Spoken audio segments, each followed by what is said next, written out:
Wajib tahu, inilah 4 waktu yang dilarang membaca ayat kursi. Bacaan ayat kursi tentu tidak asing lagi bagi umat muslim. Ayat 255 pada Al-Quran Surat Al-Baqarah tersebut disebut ayat yang sangat agung. Pada suatu malam saat peristiwa hijrah, ayat tersebut diturunkan ke Madinah. Karena kemuliaan dan kebesaran firman Allah Subhanahu wa Ta'ala inilah, beribu-ribu malaikat mengiringi saat ayat tersebut diturunkan. Menurut riwayat Muhammad bin Al-Hanafiyah, saat ayat kursi diturunkan, seluruh berhala yang ada di bumi berjatuhan. Malaikat pengiringnya pun ikut bersujud. Mahkota-mahkota para pembesar saling berjatuhan, dan para penguasa menjatuhkan wajah-wajah mereka ke bumi, serta para setan saling berlarian. Karena itu, banyak sekali keutamaan ketika seseorang membaca ayat kursi. Salah satunya, mendapatkan perlindungan Allah Subhanahu wa Ta'ala dari gangguan setan maupun jin. Rasulullah Shallallahu Alaihi Wasallam bersabda, apabila engkau mendatangi tempat tidur, bacalah ayat kursi. Niscaya Allah akan senantiasa menjagamu dan setan tidak akan mendekatimu hingga waktu pagi. Hadis riwayat Al-Bukhari. Selain banyak keutamaannya, ternyata ada beberapa waktu yang dilarang membaca ayat kursi.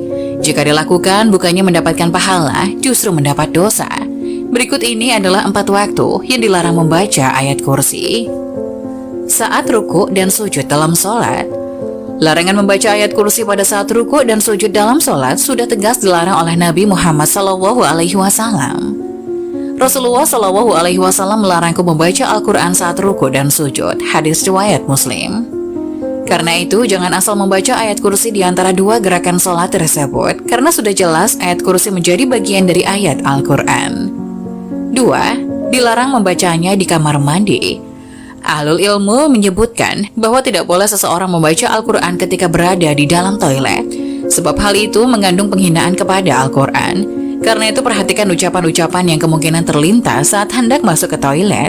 Membaca ayat kursi di toilet atau bahkan kamar mandi adalah hal yang sangat terlarang, sebab menyalahi adab dalam membaca Al-Quran. 3. Dilarang membaca saat hadas besar. Hadas besar yang dimaksud adalah saat sedang junub, haid atau nifas. Membaca Al-Quran termasuk ayat kursi dalam keadaan hadas besar adalah haram, kecuali membacanya dalam hati. Kiai Haji Ali Mustafa Yakub dalam buku Fatwa Imam Besar Masjid Istiqlal menjelaskan bahwa hadis-hadis yang menyatakan larangan bagi wanita haid membaca Al-Quran dari Ibnu Umar, bahwa Rasulullah bersabda, wanita haid dan orang yang junub tidak boleh membaca Al-Quran, walaupun 1 ayat. Hadis riwayat Imam Tirmizi dan Ibnu Majah. Hadis tersebut jelas menjelaskan larangan membaca ayat Al-Quran bagi wanita yang sedang junub ataupun haid, maka membaca ayat kursi pun termasuk hal dilarang. 4. Ketika sedang mengantuk. Imam Nawawi menyebut bahwa makruh hukumnya membaca Al-Quran meski hanya ayat kursi saat kita sedang mengantuk.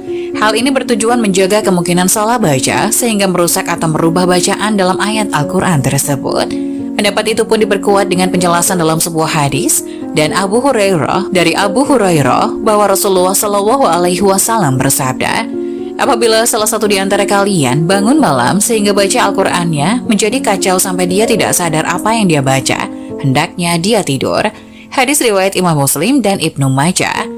Nah, itulah 4 waktu yang dilarang membaca ayat kursi. Hendaknya perbanyaklah mengamalkan bacaan ini pada waktu yang dianjurkan agar kita mendapatkan pahala dari Allah Subhanahu